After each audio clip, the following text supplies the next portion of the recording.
there's one more stock that we are watching here this morning, in addition to all of this headline stuff that we're watching, and that is NIO, the electric car maker, the company coming out with its deliveries.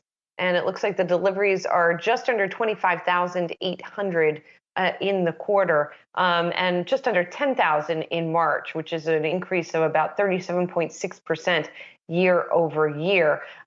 This also, by the way, ahead of Tesla's delivery numbers that it is set to report on Monday. So it's interesting here, Saz, because we have obviously seen shutdowns in China, for example, that were happening during the quarter, and yet get these delivery numbers. These numbers didn't really do it for me, Julie. March deliveries up 37.6% year over year. First quarter deliveries up 28.5%.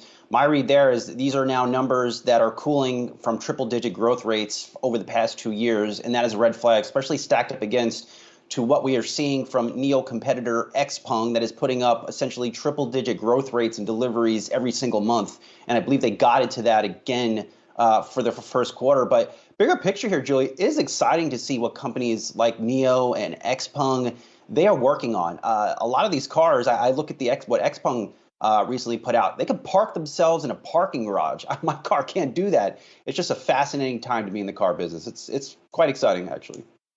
And by the way, XPeng and Li also came out with their delivery numbers, other electric vehicle companies in China, and they also saw an acceleration into March from February, just like we saw for NIO there. You know, there's a lot of cross currents obviously going on with the Chinese automakers, even though, to your point, we're seeing a lot of exciting sort of innovation on the electric vehicle front. But, you know, you have the shutdowns that have been happening in Shanghai. You had other shutdowns happening during the quarter as well. You also have a lot of regulatory pressure and discussion still happening in China and now between China and the U.S.